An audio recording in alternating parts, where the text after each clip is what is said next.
Today is the Monday of the 10th week in Ordinary Time.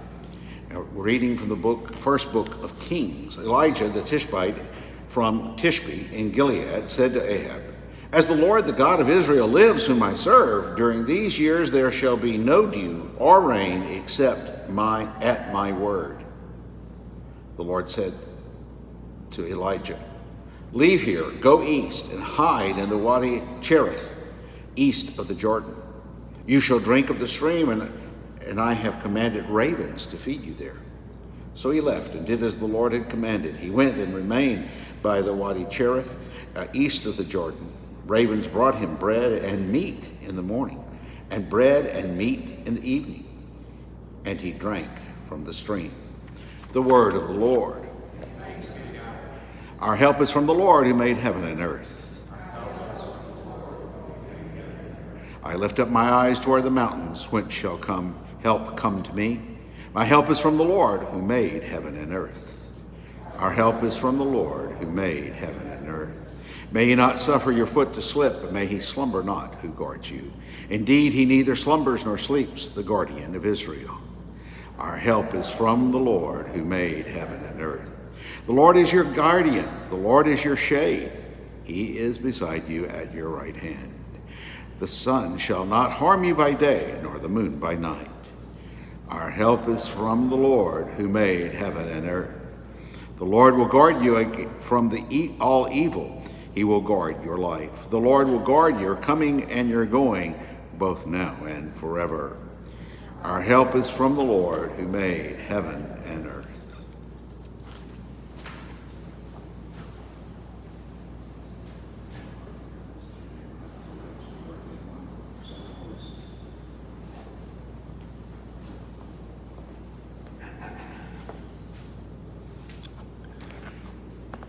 The Lord be with you. And with your spirit. A reading from the Holy Gospel according to Matthew. When Jesus saw the crowds, he went up the mountain, and after he had sat down, his disciples came to him. He began to teach them, saying, "Blessed are the poor in spirit, for theirs is the kingdom of heaven. Blessed are they who mourn, for they will be comforted. Blessed are the meek, for they will inherit the land. Blessed are they who hunger and thirst for righteousness, for they will be satisfied. Blessed are the merciful, for they will be shown mercy. Blessed are the clean of heart, for they will see God. Blessed are the peacemakers, for they will be called children of God. Blessed are they who are persecuted for the sake of righteousness, for theirs is the kingdom of heaven. Blessed are you when they insult you and persecute you and utter every kind of evil against you falsely because of me. Rejoice and be glad, for your reward will be great in heaven.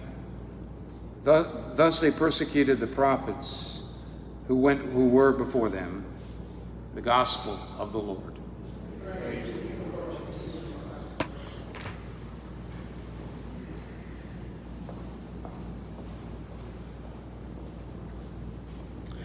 So today we hear in the Gospel of Matthew, the 5th chapter, in the first verse, beginning there, we hear what we call the Beatitudes, the Sermon on the Mount. Not a mount, but mount. It does require a mount. The amount is sacrifice, so that we might live according to these dictates. This is a great list paralleled with the Ten Commandments. And it is exactly the motivation and then the habit of those who seek to follow the Lord. First of all, we have to be motivated. We have to have a desire. Then we can develop a habit. Only after we move in the first place by motivation can our actions be habitual. And all of these things that are blessed are to be habitual up until we get to the point of blessed are those who are persecuted. Hopefully you don't do anything that makes you persecuted except proclaim the gospel. But this one is often misunderstood because some people say every time somebody gets mad at me, I'm being persecuted. No, that's not what it says. It says, blessed are they who are persecuted for the sake of righteousness. And that's not self-righteousness. It is righteousness that leads to the kingdom of heaven.